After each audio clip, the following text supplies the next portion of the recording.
तो अभी निवेश करने के बाद क्या प्लानिंग साहिद? मैम प्लानिंग तो ये है कि इसका नेक्स्ट फेज जो है आईडी के लिए मैं हाँ। सोच रहा हूँ। तो उसी के लिए प्लानिंग है मेरा, बट नेक्स्ट इसके जो नेक्स्ट पेज आएगा उसके लिए मैंने सोचा है, क्योंकि इसके लिए फाइनेंशियली भी प्रिपेयर्ड होना पड़ेगा। और खैर 3S लाइफ सेफ्टी में ऑलरेडी हेल्प हेल्प है कि ये जो फीस का जो क्राइटेरिया है ये भी हम लोग के लिए बहुत इजी हो जाता है। कितने सालों का एक्सपीरियंस है साहिद आपका? Ma'am totally I have 10 years of experience in a safety field. I okay. started as a safety steward. So after the 10 years of experience, at what moment you feel that you should require the divorce course?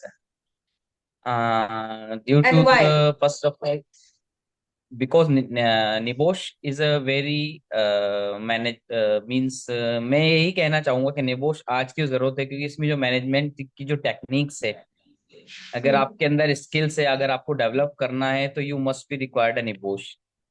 And if you Okay. Want to pass the NEBOSH you must join with the 3S। I just suggest to everyone. Okay. So before the yes ma'am. joining, uh, what was your concept? What was your opinion regarding the divorce course? First of all, my first opinion is that so the people are afraid about of English languages. Okay, Mm-hmm. and so many afraid, me also afraid about that. Okay, Mm-hmm. how I pass this is a very difficult. There is so many rumors are there in the market. Okay, Mm-hmm. some there have so many friend suggestions. Oh, how you can go. So first of all, I suggest you self confident. It Mm-hmm.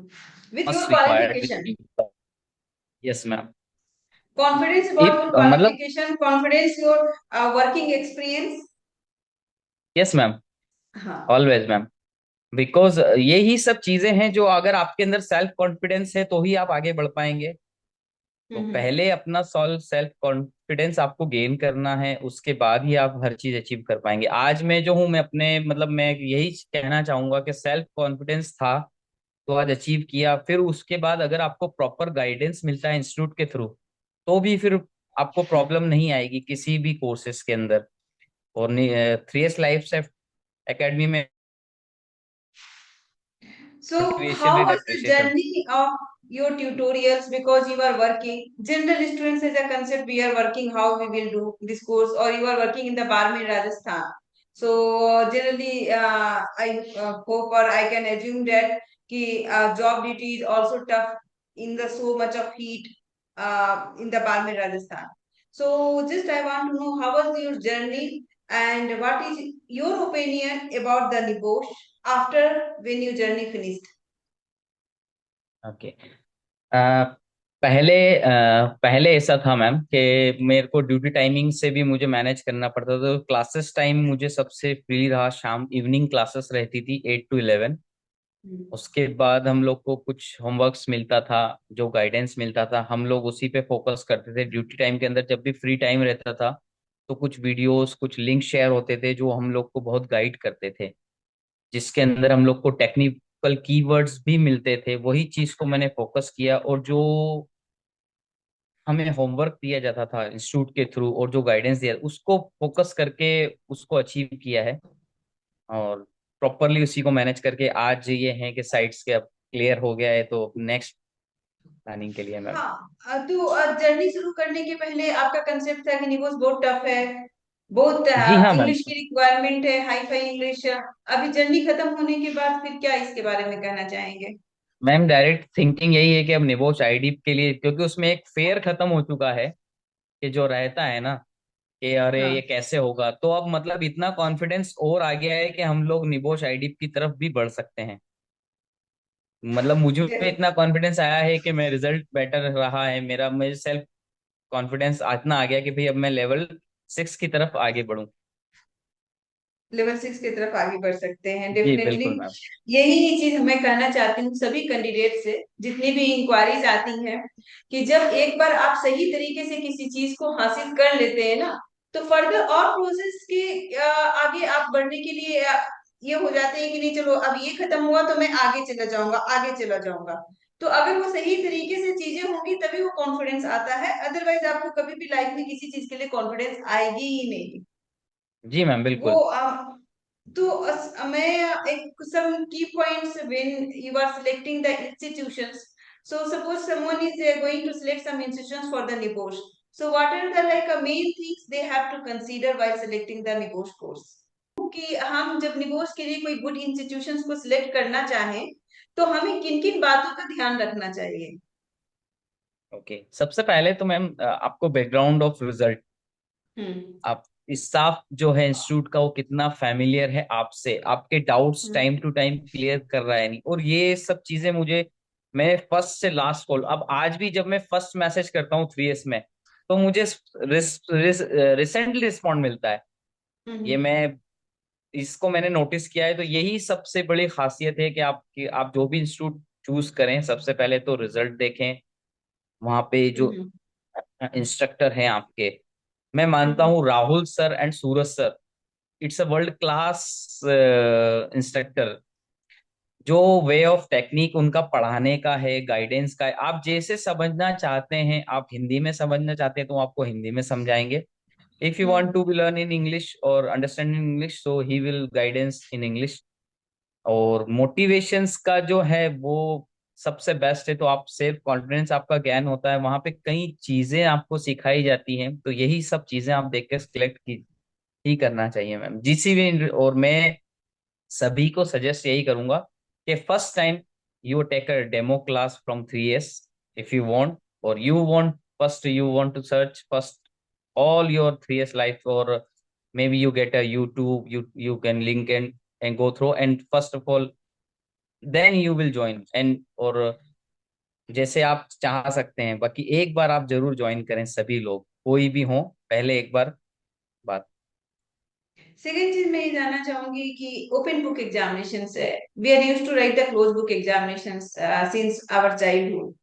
So paper लिखने के समय open book examinations का specially किन किन बातों का ध्यान रखना चाहिए? सर मैम, सबसे पहले तो इसके अंदर जो 24 आवर्स की टाइमिंग है ये इनफ होती है। हम्म। बाकी आपको टाइम मैनेज करना पड़ेगा। अभी ये भी देखा जाता है कि कई लोग कंटिन्यू लिखने लगते हैं उसको, हम्म। और फिर रेस्ट नहीं लेते हैं, फिर जब रिव्यू का टाइम आता है तो उसमें अपना टाइम नहीं दे पाते हैं। हम्म। तो आप आराम से लिखिए, हर क्वेश्चंस जो भी है आप उसको समझिए, आपको कहाँ से वो स्टार्ट हुआ है, आपको किस चैप्टर से वो रिलेटेबल है। आप अगर हम्म। उसको सही, अपना जो भी सिनारियो आया है वहां से, उसको आप कम से कम, आपको टाइम है, आप 2 घंटे तक आराम से पहले उसको रीड करिए। रीड हम्म। करने के बाद जैसे आप उसको अंडरलाइन कीजिए, हाइलाइट्स कीजिए, आपको जैसा आपको अच्छा लगता है, उसके बाद ही आप लिखना स्टार्ट कीजिए। अगर आप एक बार सिनारियो समझ गए तो ये आपके लिए बहुत इजी रहेगा। और अगर आप किसी एक क्वेश्चन को लेके अगर आप सिनारियो पढ़ते रहे तो फिर वो आपके लिए डिफिकल्ट होता जाएगा। तो आप सबसे हम्म। पहले अपने कीवर्ड पॉइंट्स, अपने नोट्स जो भी हैं, आपके नोट्स को प्रिपेयर रखिए हमेशा, जो आपने बनाए हैं, जो स्टूडेंट से तो होमवर्क फर्स्ट मिला पॉइंट है। यहाँ मैं रोकूंगी। फर्स्ट पॉइंट है कि की पॉइंट्स जो भी टीचर्स ने आपको बताए हुए हैं उसको पूरे नोट्स में आप प्रिपेयर रखिए, जो एग्जामिनेशन के दौरान काफी काम आती है। जितनी भी क्लासरूम में आपको क्लासेस के दौरान उन्होंने प्रैक्टिस कराई है की पॉइंट्स की, वो आपके पास एक स्टोरेज डाटा होना चाहिए। सेकंड। बिल्कुल मैम। हाँ। और उसके बाद ये आपके हमेशा ही काम आएंगे, ऐसा नहीं आपके नोट्स सिर्फ आपके एग्जाम तक सीमित रहेंगे, ये हमेशा हम्म। आपको पॉइंट्स आएंगे, क्योंकि ये टेक्निकल वर्ड्स जो होते हैं ना, ये फील्ड्स के अंदर ही आपको, अगर कोई फ्रेशर स्टूडेंट स्टूडेंट है, वो फील्ड हम्म। में नहीं है, तो वो भी निबोश कर सकता है अगर वो टेक्निकल पॉइंट्स को रियली अंडरस्टैंड करके अगर चलेगा तो। फिर यही चीजें, आप टाइम मैनेज करें, प्रॉपरली स्लीप करें, और जो भी आंसर्स आप लिख रहे हैं उसको शॉर्ट वे में आपको दे सकते हैं। जो हम लोग को क्राइटेरिया दिया है 3000 वर्ड्स का, वो हम्म। उसमें होता है, तो आप उसको बिल्कुल शॉर्ट में अपने अंडरस्टैंडिंग के तौर पे लिखेंगे तो वो इजी रहेगा मैम सभी के लिए, जैसा कि मैंने किया है वैसे ही। और आप किसी रूमर्स के थ्रू मत जाएं कि मैं किसी से लिखवा लूंगा तो मेरा क्लियर हो जाएगा। ये सब चीजें अगर आप अपनी मेहनत से करेंगे तो ये आपके लिए हमेशा काम आएगा। मतलब खुद से मेहनत करो तो इससे इजी कुछ नहीं है जी ना। हाँ मैम। और इसको अगर आप ये करेंगे ना, सोचेंगे इसको माइंड के अंदर डिफिकल्ट बना देंगे और सोचेंगे कि नहीं ये बहुत डिफिकल्ट है, तो रियली में डिफिकल्ट है। अदरवाइज इससे जी मैम। इजी कोई भी नहीं है। जी मैम। डर थिंग जब हम सिनेरियो एक्सप्लेनेशंस करते हैं तो क्या रियली में इतना टफ है कि बड़ा बड़ा पैराग्राफ लिखना है, या जो भी एक रिमर्स है कि नहीं हमें बहुत कुछ है, इंटरव्यूज बहुत टफ होती है, ऐसा है रियली नहीं में? Ma'am, interview is very easy. सबसे हाँ। पहले को लोगों को यही डर रहता है कि मेरा इंटरव्यू में ऐसा पूछेंगे, नहीं, जो आपने लिखा है आप उसको टफ ना लिख के, अगर आप नॉर्मल वे में, आप जो भी इंस्ट्रक्टर हैं जो आपको बताया उसके नॉर्मल वे में आप 2 लाइन का भी अगर आप लिखेंगे तो इनफ है। बट जो हम्म। टेक्निकल पॉइंट है वो आपके आंसर से मैच होना चाहिए, यही आपका मेन फोकस होना चाहिए। और आपका जो क्लोजिंग इंटरव्यू होता है ये सिंपली एक तरह का वेरिफिकेशन से, कि भाई हम्म। आपने किस तरह से इसको क्लियर किया है। इसमें हेजिटेशंस के लिए कोई आपने, ये कई लोग सोचते हैं, अगर आपको ऐसा लगता है तो आप यूट्यूब से जाके जो 3S के हैं उसमें रिव्यूज देख सकते हैं, बहुत सिंपल होता है। तो मैं यही कहूंगा कि आप डरे नहीं, और सेल्फ कॉन्फिडेंस रखें हर चीज में। अपने आप में अगर आप में सेल्फ सेल्फ कॉन्फिडेंस आ जाएगा तो बाकी उसको गेन करने का काम तो वंदना मैम एंड जो भी स्टाफ है ये लोग हमेशा हेल्प करेंगे मैम। आप मेरे को एक चीज बताइए, बुक खोल कर लिखना और बुक बंद करके लिखना, दोनों में कौन ज्यादा डिफिकल्ट है? बुक खोल के लिखना और बंद करने में मैम, खोल के लिखना ज्यादा डिफिकल्ट है क्योंकि उसके अंदर आपको हम्म। पूरा बुक लैंग्वेजेस आएगा। अगर आप बुक बंद करके अपने सेल्फ कॉन्फिडेंस जो आपने सीखा है उसको अगर आप फोकस करके लिखेंगे तो वो बेटर रहेगा, और वो हमेशा उससे मैच करेगा। बट हम लोग अगर बुक ही लेके अगर बुक ही राइट कर देंगे तो वो उसका कोई सेंस नहीं बनेगा। हाँ, मतलब ओपन बुक एग्जामिनेशन मतलब ये नहीं है कि आपने बुक खोलो और लिखना शुरू कर दिया। जी हाँ। जी हाँ। बुक खोलना मतलब आपको कंसेप्ट को समझ करके उसको इम्प्लीमेंट करना है, ऐड करना है सिनेरियो से। सो इट इज अ जी मैम। डिफिकल्ट दैट तो बुक बंद करके लिखते हैं। जी। करेक्ट है। So so you can, first of all, you हाँ। understand the concept of the question, and you hmm. can check the book where it's relatable, and you can yes. write. Yes ma'am. तो scenario कैसा रहता है, क्या इतना tough रहता है? Ma'am tough नहीं, जैसे कभी सिनेरियो छोटा है कभी बड़ा है। मैंने क्या, कुछ कुछ ओल्ड क्वेश्चंस पेपर जो हमको होमवर्क पे बेस पे मिलते हैं उसमें कहीं बड़े सिनेरियो रहते हैं, कहीं छोटे सिनेरियो रहते हैं। उसमें स्टूडेंट को कंफ्यूजन ये होता है कि हमारा जो सिनेरियो है बहुत छोटा आया है, इसमें तो हमें कुछ मिलेगा नहीं। जबकि हम्म। वो छोटा आया है तो वो आपके बेनिफिट्स भी हैं, और जितना बड़ा है आपको उसको समझने में और टाइम लगेगा। तो हम्म। आपको जो भी सिनेरियो दिया गया है उस पे आप फोकस कीजिए कि भाई हमारा पॉइंट्स कहाँ मिल रहा है। आप उसको वन बाय वन समझ के अपने जो भी टेक्निकल नोट्स हैं, आपके की पॉइंट्स है, उससे मैच कीजिए, आप अंडरस्टैंड कीजिए। जो आपको बेसिक्स क्लासेस के अंदर पढ़ाए जा रहे हैं आप उसको अगर डे बाय डे, अगर आप डेली अपना होमवर्क कंप्लीट करेंगे तो you can easily understand the scenario. और मैं यही कहना चाहूंगा कि जो भी स्टूडेंट ज्वाइन करता है तो जो सिनारियो है वो आप पढ़ें, डेली कोशिश कीजिए आप एक सिनारियो पढ़ें, उसमें से जो भी अगर आप हम्म। चूज करना चाहें, अपने अपना खुद का एक नोट्स बनाइए सेल्फ। हम्म। ये सभी के लिए बेनिफिशियल रहेगा। और फॉर्मेटिव असेसमेंट जो हम लोग आपको एग्जामिनेशंस के पहले देते हैं, एटलीस्ट मैं सभी से रिक्वेस्ट करती हूँ मिनिमम 2 और मैक्सिमम 5 तो करिए। तो जी what is the role of the formative assessment in the student success? Ma'am, first of all उसके अंदर जो हमको जो टाइमिंग है, और हम्म। पहला जो हमको मिलता है असेसमेंट्स, उसमें हम लोग को ये देखा जाता है कि आपका टाइम कितना ले रहे हैं। अगर आप उसकी प्रैक्टिस करेंगे तो जो 24 आवर्स का टाइम है ना, तो अगर हम्म। आपने 5 ही सॉल्व कर लिए हैं तो आपका एक, आप डेली प्रैक्टिस करेंगे तो आपकी स्पीड बढ़ेगी हर चीज में, और हम्म। आपको इजी रहेगा। जब एग्जाम के टाइम पे अगर आप सोचा है कि भाई एग्जाम के टाइम पे मैं कर लूंगा, तो ये आपकी गलत थिंकिंग है। आपकी प्रैक्टिस बहुत जरूरी है। अगर आप डेली वन सॉल्व करते हैं और जो 5 असेसमेंट दिए जाते हैं उसको डेली टाइमली अगर सबमिट करेंगे तो वो एग्जाम के टाइम पे आपके डाउट्स भी क्लियर करेगा, और आपका टाइम मैनेजमेंट प्रेफर करता है मैम। तो ये जो लोगों का कहना रहता है कि एक 12 आवर्स की ड्यूटी करेंगे, किधर से मैडम फॉर्मेटिव असेसमेंट करेंगे, किधर से हम क्लास करेंगे, तो 1 1.5 महीने का टाइम है। टाइम तो निकल जाता है ना, इसमें कोई है ऐसा कि नहीं निकलता है, नहीं कर सकते हैं?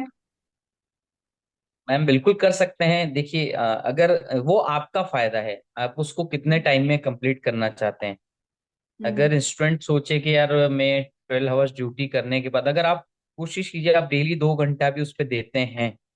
जब हम्म। भी आपको, या तो आप दिन में अगर आपको टाइम मिलता है आप सिनारियो रीड कर लीजिए, शाम को बैठ के अपने 2 क्वेश्चंस भी अगर आप सॉल्व सॉर्ट आउट करते हैं तो आपका उससे टाइपिंग स्पीड्स बढ़ेगा आपका। आपको कैसे सिनारियो से टेक्निकल पॉइंट निकालना है वो बेनिफिट रहेगा। तो ये सब आपको लर्निंग उसी टाइम में सीखने को मिलेगा। अदरवाइज आप आप सोचें 1 डे में ये सब कर सकूं तो ये पॉसिबल नहीं है मैम। सो जो हमारे ट्यूटर्स इवेल्युएशन करते हैं आपके फॉर्मेटिव और मॉक असेसमेंट का, उसके बारे में क्या कहना चाहेंगे साहिद? क्योंकि ये बहुत मैटर करता है। हम एडमिशन तो ले लेते हैं, क्लासेस तो कर लेते हैं, और एक नेम सेक के लिए हम एक फॉर्मेटिव असेसमेंट बोलते हैं कि हम कर रहे हैं, एक मॉक करके दे दिया। लेकिन मैं मेजर रीजन जब फेल्योर का पूछती हूँ कैंडिडेट से, तो मुझे यही एक रीजन नजर आता है कि they are not going to the evaluated paper. या तो इवेल्युएशन ही नहीं अच्छे से हो रही है, या तो बंदे को सीरियसनेस नहीं है, उनको एक मॉक एक फॉर्मेलिटीज जैसी लगती है कि मॉक है, एक फॉर्मेलिटीज हमने कर दिया। मैम लेकिन उसकी जो इवेल्युएशन होती है उसके बारे में मैं जानना चाहूंगी। मैम एक्चुअली कंडीशंस यही है कि 1 minute ma'am, sir can you give me 1 minutes because I have taking our 2 minutes for the joining class my. Okay. हाँ। फर्स्ट ऑफ ऑल मैं यही कहना चाहूंगा कि अगर कोई सीरियस नहीं है इस मॉक टेस्ट को कंप्लीट करने के लिए तो वो हम्म। उसके लिए डिफिकल्ट रहेगा। यही हम्म। असेसमेंट से जो मॉक प्रैक्टिस, अगर यही असेसमेंट अगर जो भी हमारे इंस्ट्रक्टर है वही हमारी गलतियां और हमारी कमियां निकालेंगे कि आप यहाँ पे कहाँ गलत हैं, तो वही चीज का हमें फायदे के लिए है। तो मेरा सभी से यही सजेशन है कि आपको जो भी मॉक एग्जाम प्रैक्टिस के लिए, अगर चलिए आपको 5 मिलते हैं, आपके पास टाइम नहीं है, तो ऑलमोस्ट जो आपको उसमें 3 तो कम से कम आप कीजिए। तीन कम नहीं तो से दो कम भी आप कर 3 लीजिए। करने। जी हाँ, तो वो आपके लिए बेनिफिशियल ही रहेगा। क्या हो सकता है कि जब आपका सिनेरियो आए तो आपका क्वेश्चन अगर उससे रिलेटेबल आ जाए तो आपको बहुत हेल्प रहेगी उस टाइम पर। आपका भी टाइम ज्यादा नहीं लूंगी, अभी आपको निकलना है। एक question, being a 10 years of experience, safety steward से जर्नी शुरू की थी, 10 साल बाद जी मैम। ऐसा क्या हुआ कि निगोश करने का ख्याल आया, और निगोश हम्म। करने के बाद क्या चेंजेस लग रहा है जॉब प्रोफाइल्स में? मैम फर्स्ट ऑफ ऑल जब निबोश नहीं था तो लोग मतलब आज भी इस राइट नाउ जो कैरियर्स हैं, अभी ऑल कंपनी जो है डिमांड करती है you are eligible NEBOSH, then you are must be eligible for, if you have NEBOSH you are eligible for the interview. Hmm. So must, ये आज की नीड्स है निबोश आईजीसी, इसीलिए मैंने भी इसको फोकस किया है और इसको कंप्लीट। और सेल्फ कॉन्फिडेंस इतना बड़ा है, एक तो सीवी बहुत स्ट्रांग हुआ है।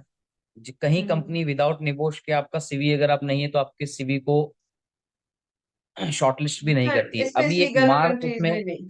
जब से हाँ। मैंने इसमें लिखा है माय निबोश, ये मुझे ऑलमोस्ट 1.1 महीना हो चुका है निबोश क्लियर हुए। मैंने इसमें सिर्फ मेंशन किया I have a NEBOSH cleared, so I get a many calls from the consultancies before I am not getting a call. Okay. Yes ma'am. तो So that's a ये effect differences. and that's a self हाँ। confidence also again. So maybe इतना late क्यों it's किया? yes ma'am, yes I'm thinking why I'm delaying this. हाँ। So no problem, it's time, it's maybe your destiny will start again like that ma'am. Definitely. और God bless you Shahid, और हम ये wish करेंगे certifications को लेके आप बहुत आगे की ओर बढ़े, और बी कनेक्टेड विद अस। अभी आगे और बहुत लंबी जर्नी है, ये जस्ट स्टार्टिंग थी। आईडी पे सीएसपी है, तो हम अभी फाइल आपको भेज रहे हैं, और डेफिनेटली जो स्टेप्स हम फाइलिंग करके सर्टिफिकेट भेजेंगे, आप डेफिनेटली, मुझे पता है आप बहुत ज्यादा खुश होंगे, अपने पेरेंट्स को दिखाइएगा।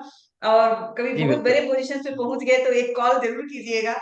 हाँ, मैं नहीं आपकी नहीं मैम, कॉल में बिल्कुल सक्सेस आई हो always call, I always call, I always thanks to all गया। entire team because you also help me ma'am always. Your motivation is blast ma'am for me, like it's you are a motivator blaster. So Motivation thank you so blaster much ma'am. Sahid for giving your valuable time. Definitely मैं इसको record करके आपको भेजूंगी, और Sure ma'am. Wish करूंगी कि 2025 में आप अपनी ड्रीम जॉब को अचीव कर ले। Thank you. Okay ma'am. Happy Okay, new thank you year. ma'am, thanks. Empowering 3S